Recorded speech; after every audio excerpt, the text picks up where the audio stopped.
Hola amigos, ¿qué tal? Bienvenidos a otra edición de Sábados Culturales que vamos a dedicar al tema de las guerras civiles, como parte de un conflicto de este tipo que enfrenta a personas de la misma sociedad.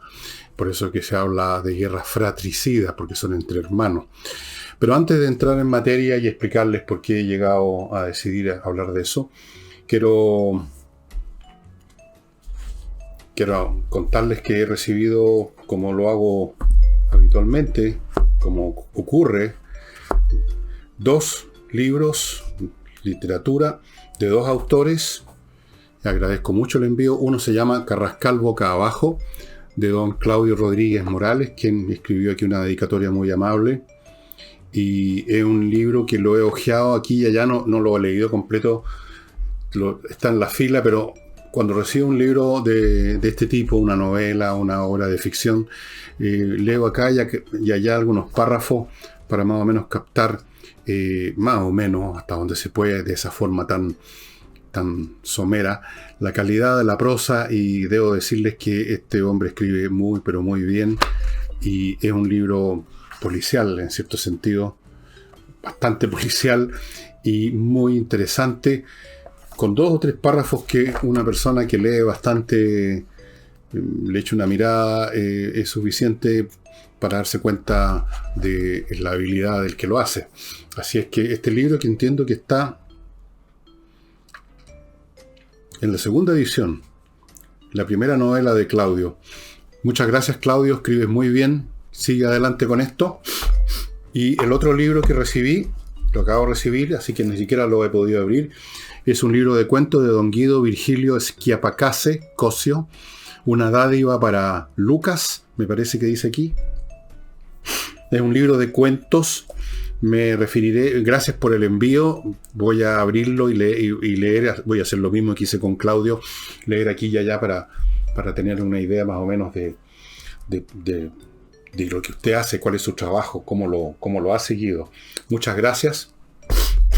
Y perdónenme, pero estoy otra vez con uno de estos ataques alérgicos terribles. La guerra civil es una guerra que enfrenta a partes, a secciones de la población de una misma nación. Y perdónenme, tuve que salir un momento. La guerra civil enfrenta fracciones entonces de una sociedad. Las guerras internacionales enfrentan a sociedades en su conjunto, y por este motivo el escritor Anatole France, que siempre lo cito, y siempre un hombre tan inteligente que veía las cosas así con una precisión muy impresionante, decía que la guerra civil es más odiosa, pero al menos, decía él, las partes que luchan saben por qué están luchando.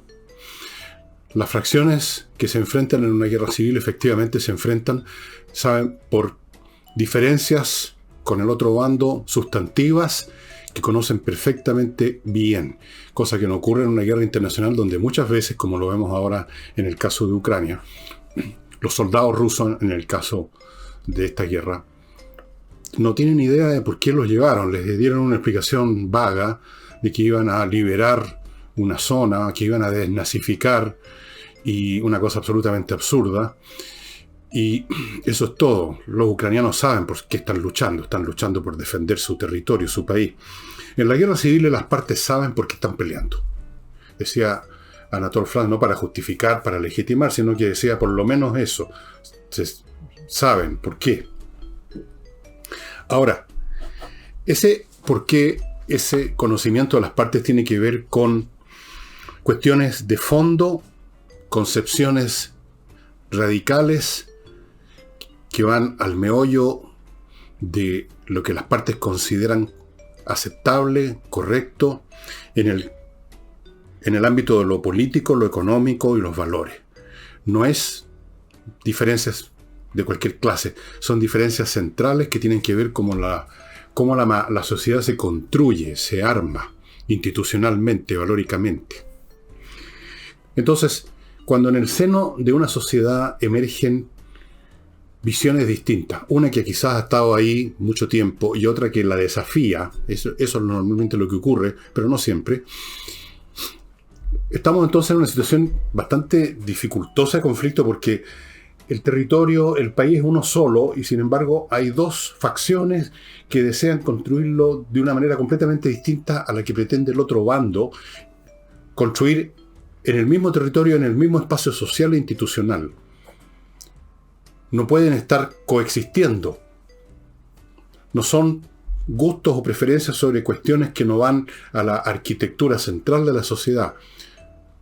Van a la raíz y por lo tanto no pueden coexistir. O una u otra prevalece. Ahora, estas cosas no emergen de un día para otro. Las diferencias se van generando gradualmente. Aparecen, por ejemplo, en el caso de un nuevo sistema de valores, de postura, como lo que hemos visto en Chile en los últimos años, emergen imperceptiblemente, primero en ciertos ámbitos que no van al meollo de la estructura social, aparecen como esto que aquí en Chile, como lo he dicho tantas veces, se llamó los temas valóricos, después se tocó, ¿se acuerdan ustedes? Empezó a aparecer como un tema central lo de el divorcio. Poco a poco fueron entrando en ámbitos ideológicos, llamémoslo así. Estaba al mismo tiempo una generación o dos completas de jóvenes escuchando a ideólogos que con una visión diferente acerca de cómo tenía que ser el país. Bueno, estas cosas ocurren siempre. Gradualmente se va expandiendo en ciertos círculos cada vez más grandes una nueva manera de ver el mundo, de ver cómo tiene que construir la sociedad. Y por mucho tiempo eso no afecta el cuerpo social, sino que es, por así decirlo, una batalla ideológica que se combate en ámbitos literarios, filosóficos, tal vez en las universidades, en la sobremesa, pero no se traduce en hechos, no se traduce en actos políticos, no se traduce en lo que toca a la subsistencia del sistema social como tal, que esencialmente se construye en función de las estructuras políticas, administrativas y económicas. No llega a ese ámbito todavía, pero eventualmente llega.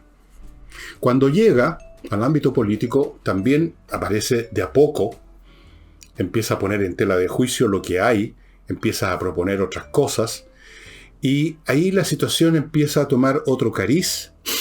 En un principio muchas veces se buscan arreglos y acuerdos, lo vamos a ver en el caso de la Guerra Civil Norteamericana, que voy a usar como principal ejemplo, y pasan los años, pareciera que nada va a ocurrir, todos los días sale el sol, la vida continúa igual, la gente lleva a cabo las mismas actividades de siempre, la sociedad parece que va a durar eternamente tal como es, pero siguen madurando en ámbitos ideológicos, en más y más corazones o mentes que piensan de otra forma, pero todavía no encuentran manera de expresarlo, no encuentran puntos de apoyo para sus ideas.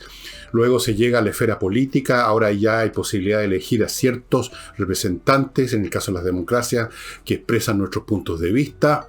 Empiezan a emerger grupos que se organizan en función de esas nuevas ideas, empiezan a emerger movimientos o partidos o clubes, como ocurría en la Revolución Francesa, los clubes, grupos de gente que se reunían en un café a discutir sobre la democracia, la república, las reformas que eran necesarias, etc. Y esto continúa a lo largo del tiempo, pasan años,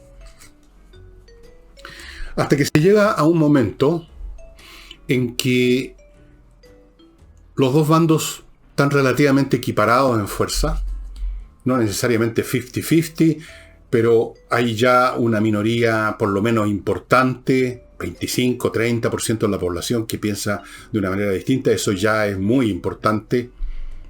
Empiezan, por lo tanto, a tener más peso para imponer en algunos ámbitos sus ideas o sus representantes, y por consiguiente esta disputa, este conflicto entre visiones distintas del mundo llega al ámbito institucional. Y cuando llega al ámbito institucional cambia de calidad el problema. Esto ya no es un tema entonces de debate, de conversaciones, sino que es un tema de decisiones, de tomas de resoluciones que pueden alterar la manera cómo las personas van a poder conducirse en el plano económico, religioso, valórico, político, etc. Esto se va acumulando por años. Como digo, las diferencias entre estos dos sistemas de ideas, de valores, uno, pongamos por caso el tradicional, otro el nuevo, el de las transformaciones profundas, como quieran llamarlo, se van radicalizando, como se radicalizan siempre los conflictos en el proceso de interacción entre los conflictos mismos. Se empieza a agudizar la contradicción, se empieza a hacer más desnuda y más, diría yo, intolerante la postura de las partes, todavía dentro del sistema institucional. La animosidad sigue creciendo, empieza a manifestarse ya en muchos aspectos de la vida, en nuestro país, por ejemplo, en nuestro país. Ustedes entran a las redes sociales, si tienen la paciencia y el estómago para eso, o incluso sin necesidad de entrar a las redes sociales, empiezan a evaluar el contenido de lo que dicen y se dicen unos a otros los políticos, y se dan cuenta que, comparado con otros periodos históricos, la animosidad, la rabia mutua, el desagrado mutuo va creciendo. Pero todavía se manifiesta no en el plano físico, sino que en el plano de las palabras, o en un plano físico de bajo nivel, low level. Se manifiesta todavía a los puñetes, no a los balazos. Pero empieza también a manifestarse en forma violenta, como lo vemos en Chile, localmente, en ciertas áreas de la sociedad o del territorio, como ocurre ahora con la llamada macrozona sur. Y así este asunto, como un tumor canceroso, va creciendo. Antes de continuar, amigos, me van a permitir hacerme cargo de mi primer bloque comercial, que lo inicio con el centro, a propósito de esta beligerancia y de esta animosidad. Bueno, el Centro Médico y Psicológico Integral Avanzar, que atiende online y presencialmente, atiende básicamente en temas de psiquiatría para el caso de los adultos y psicología para todas las edades, fonoaudiología infantil, evaluaciones y peritajes psicológicos con el test de Rorschach y otros sistemas, o presencialmente o vía online. Yo les he contado muchas veces que en el caso de los niños es muy importante tener un monitoreo de profesionales, porque uno pierde de vista a veces a los chicos, a sus propios hijos, porque ellos se mueven en sus propios mundos, que el colegio, que sus amiguitos, qué sé yo, y uno pierde de vista en qué están. Y puede que estén en algo mala, puede que estén entrando en un proceso de desbalance psíquico que puede llevarlo a situaciones muy, pero muy a la vez trágicas. Entonces, si usted tiene la menor sospecha o indicio de que eso ocurre con uno de sus niños o niñas, más le vale ponerse en contacto con el Centro Médico y Psicológico Avanzar. Continúo con Oxinova. Ya saben, este producto que mezclado en un litro de agua, aquí hay un polvito, mezclado con un litro de agua se convierte en una colonia de bacterias buenas que se comen a las bacterias malas, que son las que producen los malos olores. Los malos olores no se producen solos, son las bacterias de la descomposición que van produciendo los gases que son el mal olor. Las bacterias, o más bien dicho, la colonia, sí, pues la colonia de bacterias que se desarrolla con este producto se come a esas otras, y por lo tanto se acaban los malos olores. Esto es fundamental e indispensable si usted tiene una casa sin salida al alcantarilla y por lo tanto el baño es una letrina, un pozo séptico. No tiene dónde, digamos, irse los excrementos, ¿verdad? Se van acumulando. De vez en cuando usted los saca con una empresa que los succiona, pero igual es una hediondez como para, qué sé yo. Entonces, Oxinova, en casas comunes y corrientes que sí no tienen pozo séptico, sino que todo sale a la alcantarilla, al agua servida, igual se va acumulando material y se van acumulando los malos olores. Usted echa este producto en todos los, qué sé yo, los fregaderos, en los water, en los lavatorios, en todas las partes de ese tipo y va a haber el cambio. Continúo con inviertanusa.cl para los que quieren invertir en Estados Unidos, no tienen idea cómo hacerlo. Inviertanusa.cl es un sitio de internet de una compañía chileno-norteamericana que hace todo por usted. Debe ofrecerle cientos, miles de oportunidades de inversión, tanto mobiliarias como inmobiliarias. Le abre cuenta corriente en los bancos norteamericanos, le consigue préstamos hipotecarios, lo ayuda a constituir empresas o sociedades comerciales, lo asesora a cada paso que usted dé y finalmente, si es necesario, si usted lo desea, le puede conseguir una visa de residencia en Estados Unidos. O sea, el paquete completo, como les he dicho muchas veces. Digo que la animosidad va creciendo, pero esto no es meramente un tema psicológico. Porque resulta que esta animosidad va creciendo en paralelo al hecho de que las distintas posiciones por igual ocupan posiciones o tienen aspiraciones a ocuparlas institucionales que entrañan que, de acuerdo a lo que se decida, las ideas antiguas, las nuevas, van a tener capacidad para o mantenerse o crear nuevos modos de comportamiento, nuevas instituciones. Y ahí entonces se están afectando la vida de la sociedad en su conjunto. Y ahí el tema de la imposibilidad de compatibilizar dos visiones del mundo opuestas se convierte en algo, digamos, que no se puede tolerar porque va a afectar la vida de las partes. La vida. Nosotros estamos viviendo un proceso como ese ahora con la proposición constitucional. La proposición constitucional no es meramente lo que piensa un grupo de personas. Es algo que si venciera en ese plebiscito del apruebo, va a cambiar la estructura institucional del país de pe a pa. Y los que no están con esas ideas, por lo tanto, no van a estar simplemente frente a personas que piensan distinto, sino que van a estar en un país distinto, donde sus conductas, sus decisiones, su vida va a ser alterada institucional legalmente. Entonces, cuando se llega a ese punto, que nosotros pretendemos dirimir simplemente con una votación, ocurre que la animosidad va asociada a situaciones que no son meramente subjetivas, de rabia, de malestar, sino que van asociadas a situaciones objetivas de cómo va a ser mañana la sociedad en que vivo. Entonces, llega un momento cuando ya los mecanismos institucionales no funcionan, en que por los más distintos caminos, a veces muy coyunturales, muy accidentales, este conflicto interno que ha estado madurando por años se convierte en un conflicto físico, se convierte en un conflicto, digamos, mediante el uso de fuerza letal, se convierte en guerra civil, en un grado mayor o menor según el caso. A veces es una guerra civil en miniatura, si ustedes quieren, a veces es una guerra civil, como quien dice, a baño María, en sordina, pero guerra civil, con muertos y heridos. Yo creo que tenemos un poco de eso ya en Chile, localizado todavía en una zona del país, con un grado todavía más o menos, no voy a decir aceptable, porque no es aceptable, un grado en comparación con otras guerras civiles menor todavía de violencia, aunque ya hay 40 o 50 muertos y muchos daños físicos. Pero estas cosas pueden crecer y de hecho a menudo crecen y llegan entonces a un conflicto en gran escala en que los dos bandos distintos, que ya no pueden llegar a ningún acuerdo, que no pueden encontrar una manera de transar. La gente, por ejemplo, de la CAM y de otros grupos del sur no tienen interés ninguno en transar.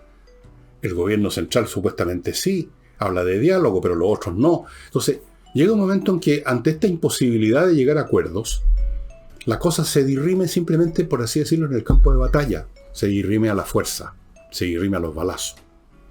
Se llega al enfrentamiento físico. Bueno, todo este proceso ustedes lo pueden ver muy desnudamente, muy claramente y enormemente estudiado y documentado en el proceso que llevó a la Guerra Civil Norteamericana de 1861 a 1865.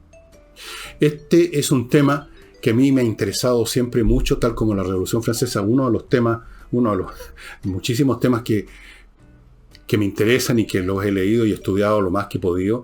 Así que antes de continuar, yo les quiero mostrar algunos de los libros, algunos de los que tengo y que yo considero que son los muy interesantes. Parto con uno que yo recomiendo muy especialmente, que es esta caja que cuesta bastante encontrarla, esta trilogía de Shelby Foote, un historiador norteamericano sureño, un hombre típicamente sureño, tiene el inglés sureño, etcétera. Ustedes lo pueden conocer en YouTube, se murió ya, pero lo pueden ver en algunas entrevistas que le hicieron. Esta es una trilogía, La Guerra Civil Americana, más centrada en el aspecto militar que en el previo político. En el aspecto militar es enormemente detallado, como ustedes se pueden imaginar, porque son 3 volúmenes. Muy interesante. El hombre hizo una investigación, pero admirable. Yo encuentro admirable las personas que son capaces de trabajar a ese extremo, siguiendo la vida de todos los personajes importantes de esta guerra, políticos y militares, las campañas, las batallas, esta cuestión. Luego tengo un libro que ya les mostré, mucho más pequeño, más no tan centrado solo en lo militar, entonces los mostré, de John Keegan, La Guerra Civil Americana.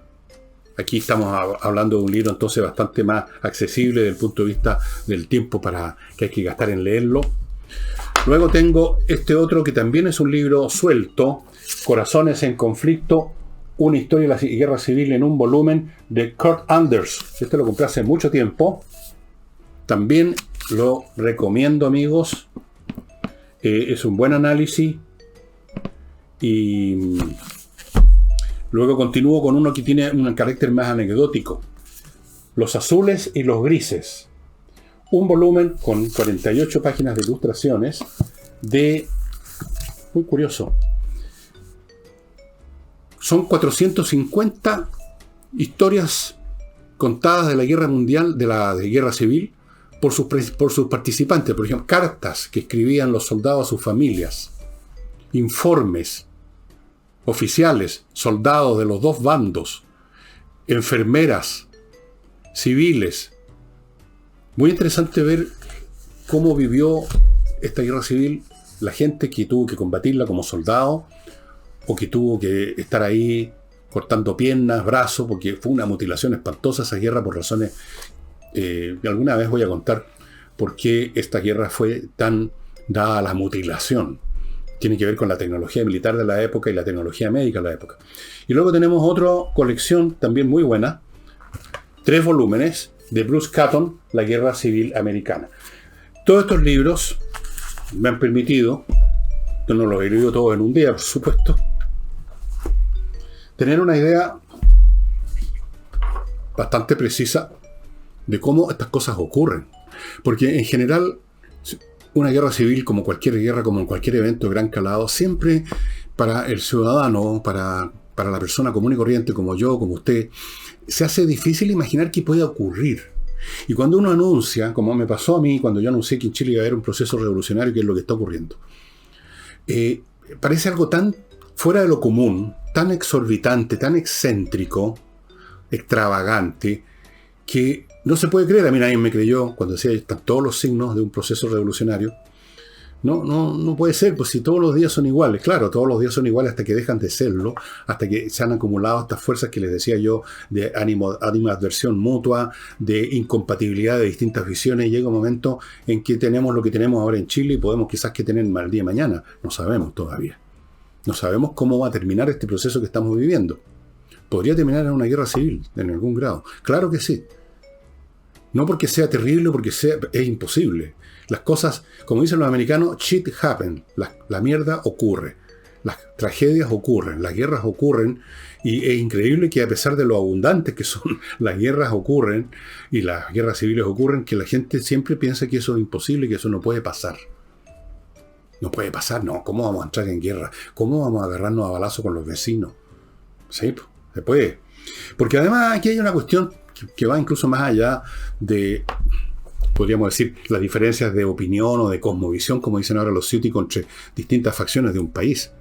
Resulta que la raza humana en su conjunto, incluso en tiempos normales, cuando no hay ninguna disputa importante en juego, en una sociedad común y corriente, en periodos de paz, hay siempre una tremenda acumulación de rabia que está bajo la superficie, que se manifiesta aquí y allá en actos individuales, la violencia intrafamiliar, el tipo que es cruel con los animales, el de más allá que cometió un crimen, el tipo autoritario que cachetea todos los días a su hijo. montones de cosas, o el tipo rabioso, el tipo molesto, el que anda pateando tarro, el que es una verdadera maldición en una oficina porque es mal carácter. Hay potenciales de rabia muy grandes derivados de un hecho también que es propio de la raza humana en su conjunto, y es la enorme capacidad que tenemos los seres humanos para tratar de llegar, obtener y lograr cosas que están más fuera de nuestro alcance, y por lo tanto la cantidad de frustraciones en que vivimos y que se convierten muy pronto en rabia, y la rabia se convierte en violencia, es grande. Entonces, cuando se dan estas situaciones, todas esas rabias sueltas, todas esas frustraciones dispersas, se aglutinan, se concentran, por así decirlo, se organizan en la forma de los bandos que van a pelear unos con otros, se organizan en la forma de grupos organizados para ejercer violencia, y entonces, por así decirlo, estos procesos políticos, filosóficos, ideológicos, económicos, que llevan a visiones distintas, se alimentan de esta rabia. O sea, encuentran un terreno abonado, siempre abonado para esto. La sociedad, los grupos humanos, están siempre predispuestos a la violencia si encuentran un mecanismo y un pretexto para hacerlo. Y ustedes lo pueden encontrar en la vida cotidiana, en los años más normales, en una sociedad todo el tiempo, incluso en un evento deportivo, en las barras bravas, las odiosidades, los conflictos. Está siempre muy presente. Entonces, una guerra civil o un conflicto, digamos, en gran escala, agarra estos potenciales, estos combustibles, y los usa y los multiplica, y ahí tenemos como resultado la brutalidad y el salvajismo impresionante de las guerras civiles. Peor que el de las guerras internacionales, donde por lo menos si se encuentran soldados de bandos distintos, ni se conocen, a muchos ni siquiera saben por qué están peleando. Pero aquí saben perfectamente. Puede que incluso conozcan con nombre y apellido al otro, que hayan por mucho tiempo juntado rabia contra esa persona o contra ese grupo de personas. Entonces, es muy brutal. Antes de continuar, amigos, permítanme hablar de cosas que no son brutales, sino que son ricas, como las pizzas que prepara esta empresa Muranos Pizza, una empresa chiquitita, un emprendimiento nuevo de unos jóvenes muy activos, muy emprendedores, que están haciendo pizzas con receta italiana, que es otra cosa, amigos. Si a usted le gustan las pizzas comunes y corrientes, vale, a mí también, pero estas son muy especiales. La receta para hacer la masa, la manera para hacer la masa, la capa, qué sé yo, el queso, la salsa, las cosas que se le ponen según la variedad, exquisito, y se lo llevan a la casa. Aquí están las direcciones para que usted se ponga en contacto, compre sus pizzas y se las van a llevar. Apúrese preparando las pizzas de, no sé a qué hora usted está viendo este programa, pero si está pensando en la noche o en la tardecita mandarse unas pizzas, o está viendo esto temprano en la mañana y quiere un almuerzo de pizza, llame Muranos Pizza. Continúo con la Academia de Música Gigena, que les ofrece la oportunidad de tomar una primera clase gratis de demostración. Gratis. O sea, usted quiere aprender guitarra, o batería, o violín, o canto, o saxofón, o todos los muchos instrumentos que atiende esta Academia Gigena, pero usted no sabe si le gustaría o no esta clase online. Tome una gratis para que vea, amigos, la sandía calada en gigenaproducciones.com.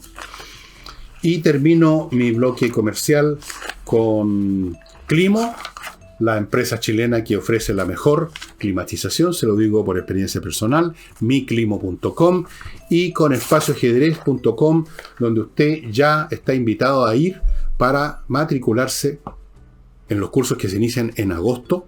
Usted no tiene necesidad de saber ni siquiera mover las piezas, si es un principiante, ni siquiera principiante, todavía no ha principiado. No importa, no se pide ninguna condición, usted va a encontrar un curso en que va a partir de cero y va a terminar convertido en un buen jugador, en un jugador decente y capaz de jugar una partida, digamos que no bien, que si lo van a ganar al final un tipo que sabe más, le va a costar. Y en una de esas usted va a ganar también muchas partidas, pero lo más importante de todo, amigos, es que al jugar ajedrez, al estudiar ajedrez, uno desarrolla ciertas capacidades cognitivas o mantiene las que ya tiene, y para los niños, la forma.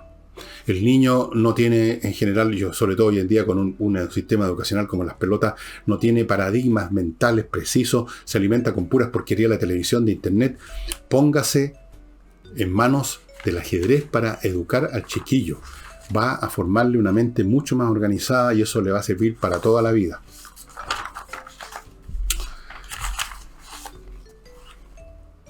Nosotros hemos tenido episodios como estos, además, no lo olvidemos.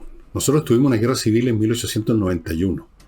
Es verdad que fue una guerra civil que abarcó solo a ciertas capas de la sociedad, la mayor parte de la población, la población campesina, los gañanes del campo, que no tenían arte ni parte en la política, fueron muchos de ellos, o algunos de ellos reclutados en los bandos, pero no era una cosa, no era personal para ellos. Ellos seguían siendo peones de fondo en cualquier circunstancia. Seguían siendo carretoneros, seguían siendo empleados menores en la administración pública en cualquier circunstancia. Pero los que sí entraron en este conflicto lo hicieron con mucha rabia y hubo aspectos de esta guerra, por si ustedes no lo saben, que fueron muy, pero muy brutales. Cualquier libro de historia de Chile, váyanse al capítulo relativo a la guerra del 91 y ahí van a poder encontrar detalles acerca de no solo de las batallas entre los bandos organizados, entre los ejércitos organizados, sino que con qué salvajismo y crueldad se llevó a cabo ese conflicto y sobre todo lo que pasó después cuando terminó. Hubo vendetas. Estas cosas son muy tremendas y por cierto produjo un cambio institucional. Pasamos de la república que era Chile hasta ese momento con Balmaceda a la república parlamentaria, que fue una entidad desde el punto de vista político, administrativo, etcétera, muy distinta y que duró más o menos hasta 1920. Y quiero recordarles y decirles que en 1973 íbamos derechito a una guerra civil. Así es, íbamos a una guerra civil porque ya habían grupos de civiles de un lado y del otro que se estaban armando. Teníamos por un lado a Patria y Libertad, por el otro lado teníamos al MIR y a otros grupos. Estaban creciendo, unos en ciertos sectores sociales, otros en otros, estaban armados y hubo pequeños enfrentamientos previos al golpe militar del 73. Íbamos derecho a una guerra civil.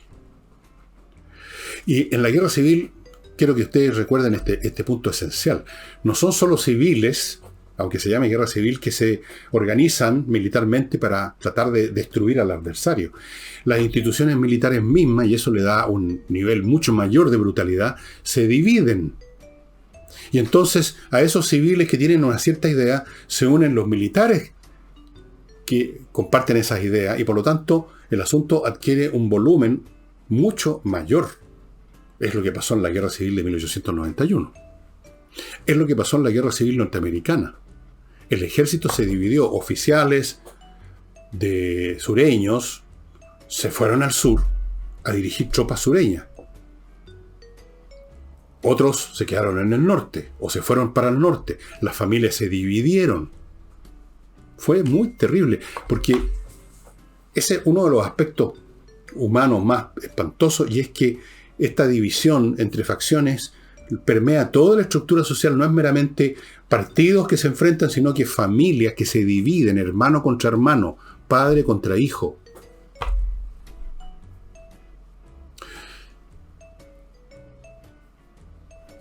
¿Qué más les puedo decir de esta situación? Les puedo decir de que shit happens, que las cosas si no son detenidas por quienes tienen la capacidad para hacerlo en el momento dado, quienes juegan con fuego, terminan no solo quemándose ellos, sino quemando a su propio país. Aquellos que permiten el ejercicio de la violencia por grupos, por cualquiera que sea la justificación que tengan o la justificación que creen tener, cualquiera que sea la causa que defiendan, si se les permite, si los estados permiten que eso ocurra, están llevando al país a la guerra civil.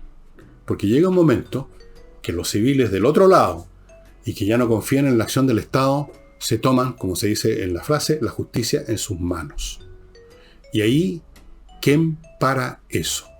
Y de ahí las instituciones militares mismas se dividen. Y ya tenemos las condiciones para un enfrentamiento civil.